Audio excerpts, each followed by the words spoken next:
ചെവിയുടെ ഉള്ളിൽ നിറയുന്ന ചെവിക്കായം അഥവാ വാക്സ് നിരന്തരം നീക്കം ചെയ്യേണ്ട ആവശ്യമില്ല എന്ന് പല വീഡിയോസിലും മുമ്പ് ഞാൻ പറഞ്ഞിട്ടുണ്ട്.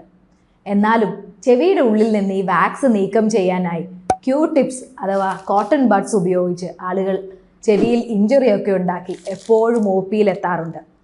ഈ കോട്ടൺ ബഡ്സ് ഉപയോഗിച്ചാൽ ഉണ്ടാവുന്ന പ്രശ്നങ്ങൾ എന്തൊക്കെയാണ്? ഇതല്ലാതെ എങ്ങനെ ചെവിയിൽ നിന്ന് വാക്സ് നീക്കം ചെയ്യാം? ഇതിനുള്ള മരുന്നുകൾ എന്തൊക്കെയാണ്? ഇത്തരം കാര്യങ്ങളാണ് ഈ വീഡിയോയിൽ ഡിസ്കസ് ചെയ്യുന്നത്.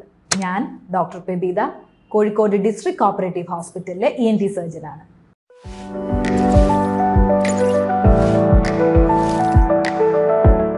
ചെവിയുടെ ഉള്ളിൽ ഈ ടിപ്സ് ഉപയോഗിക്കുമ്പോൾ എന്തൊക്കെയാണ് സംഭവിക്കുന്നത്?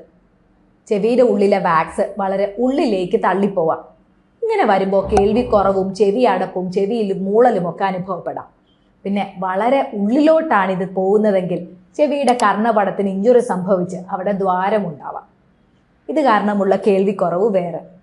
ഇതുപോലെ തന്നെ ചെവിയുടെ ഈ ഇയർ കനാലിലാണ് ഇഞ്ചുറി സംഭവിക്കുന്നതെങ്കിൽ അവിടെ നിന്ന് ബ്ലഡും മറ്റും ഒലിക്കാം. പിന്നെ കൂടെ ഇങ്ങനെ ഈ ടിപ്സ് ഉപയോഗിച്ച് ഇവിടെ ഇങ്ങനെ തോണ്ടി ക്ലീൻ ചെയ്യുന്ന ആൾക്കാർക്ക് എപ്പോഴും ചെവിയിൽ ഇൻഫെക്ഷൻസ് വരാനുള്ള സാധ്യതയുമുണ്ട്.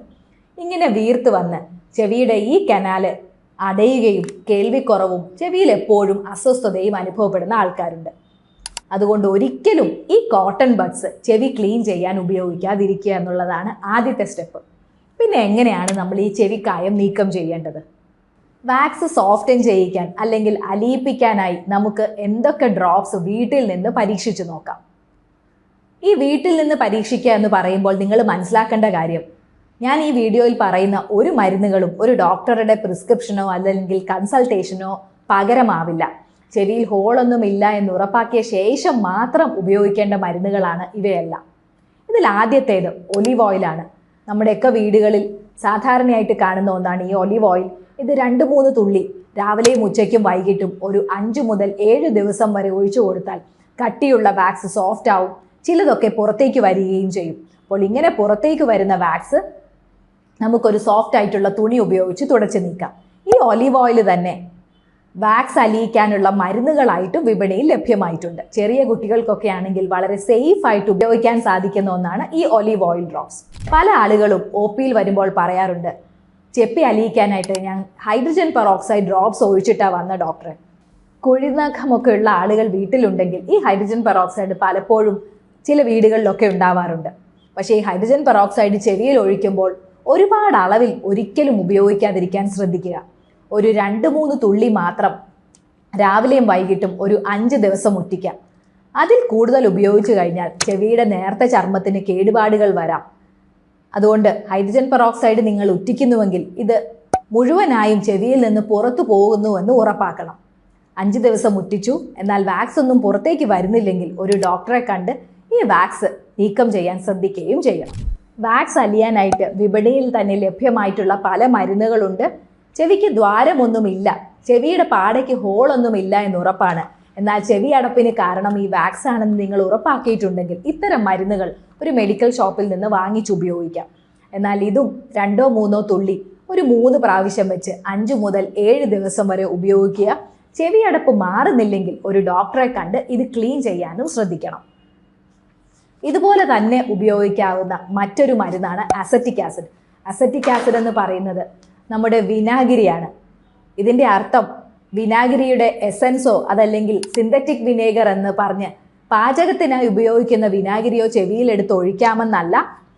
അസറ്റിക് ആസിഡിൻ്റെ പ്രിപ്പറേഷൻ ചെവിയിൽ ഒഴിക്കാനായിട്ട് മാർക്കറ്റിൽ ലഭ്യമാണ്.